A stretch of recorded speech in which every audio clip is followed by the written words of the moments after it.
Hello and welcome to Simple Scotch Reviews. Here we have Glen Moray 12-year-old. It's a Speyside single malt Scotch whiskey bottled at 40% ABV. Glen Moray is another whiskey that I guess to me I'd lump it into that value category. For the price point, most of their whiskeys can be good value for where they're priced, I think, is what I would put it. So Glen Moray, to me, I've had at least half a dozen different Glen Moray whiskeys at this point, just because they to me did fit that value category, and they do have several offerings in the very low budget price end, so I have picked them up just to have on hand and try. I've also tried some older ones. I'd really like to try the 18-year-old. I've tried the 25-year-old Glen Moray, the port finish, and it's a very excellent whiskey. I really enjoyed that whiskey. One of my favorites. At the time, it just surprised me because it had a very, very strong fruit flavor that was very distinct. But I'd like to get some more of that whiskey to do a review of it. But I guess coming back to this whiskey, their standard 12-year-old. So I'll get into the tasting notes here, but I'll just say I'd place this whiskey in the category of Glenlivet 12, Glenfiddich 12, kind of just in that category, which to me, those are not bad whiskeys at all. They're not exciting necessarily, but they're not bad.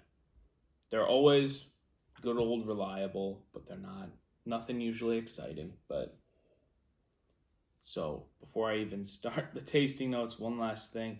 If you're a Glenfiddich 12 or Glenlivet 12 drinker and a fan, you're newer to Scotch, or you've just always enjoyed those and that's what you've stuck to, there's nothing wrong with that. And I'd say broaden it by trying Glen Moray 12. I think it'd be another pleasant one for you to add to the collection if you like those other two 12-year-olds. All right, so on the nose, this is going to sound bad. Lemon furniture polish note. I get it in Singleton of Glendalough. It's not off-putting to me. It just sounds so bad, but it's a lemon note. But it just reminds me of lemon furniture polish, that type of lemon, for whatever reason. And then that with the alcohol, it reminds me of lemon furniture polish. There's a lemon note, so we'll go with that. Lemon, vanilla. There is a tiny bit of spice in there, very faint, but I think more spice than I get in any kind of Glenlivet 12 or something like that. That lemon also is intriguing. Lemon's an intriguing note. I believe you can go and watch my reviews. I think there's 2 other whiskeys that I've reviewed that I put lemon as a note in them. Or 3, because there's 2 Singleton of Glendaloughs, and I think I get it in both. And I think I'm just really sensitive to it, because I think there were comments on the Singleton video that people didn't get lemon at all, but I did. But either way, let's keep going. Along with it, there is some of those fruits, like a pear note, red apple. Yeah, not a green apple note.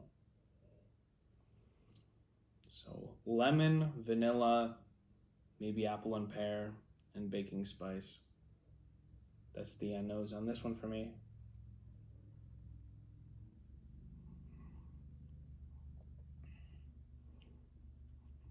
Palate of this whiskey, carryover from the nose. Vanilla, hint of lemon. There's baking spice, more than I was expecting before I'd ever tried this whiskey. It's pleasant. Finish is short.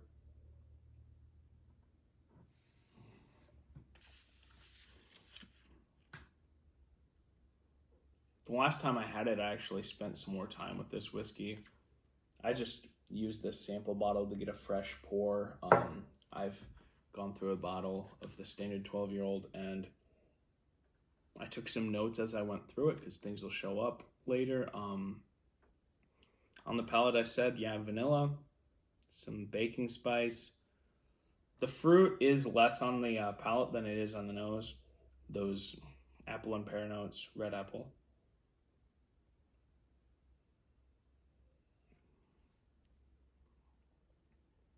There's also a honey sweetness on the palate. Not uncommon. The finish is short. It's a downside, but it isn't obviously in that price category where I'd expect magnificent things. So it's definitely not a letdown in any way, this whiskey. The finish is short, but I'd say that the fruit shows up more in the back end of the palate for me. That red apple type note shows up in the, actually it's probably more of a pear. Either way, that fruit note and the baking spice to me show up in the back end of the palate and finish, and then it's gone. So it's a short finish with those fruit and baking spice. Those notes are notes I often get in Glenlivet, so not a surprise there. But yeah, it'd be nice if I had a longer finish, but definitely nothing wrong with this whiskey.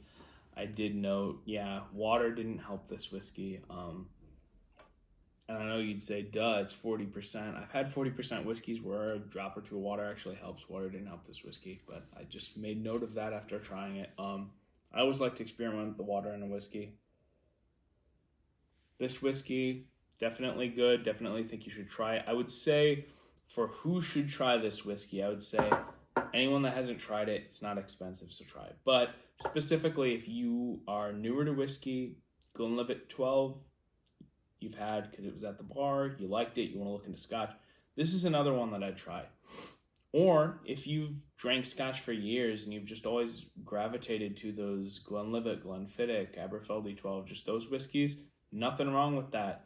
My dad is probably closer to that category than I am for sure, but there's nothing wrong with that, and I would encourage you to try this one if you hadn't, just to have another Scotch that you like. Either way, yeah, not going to knock this one at all. I'd say at the price point, it's a good buy. If the price changes or anything like that, then I'd definitely have to reconsider. But either way, check out the channel. There's tons of reviews. There's more coming up. Subscribe and you'll get notified. Enjoy your whiskey, and thanks for watching.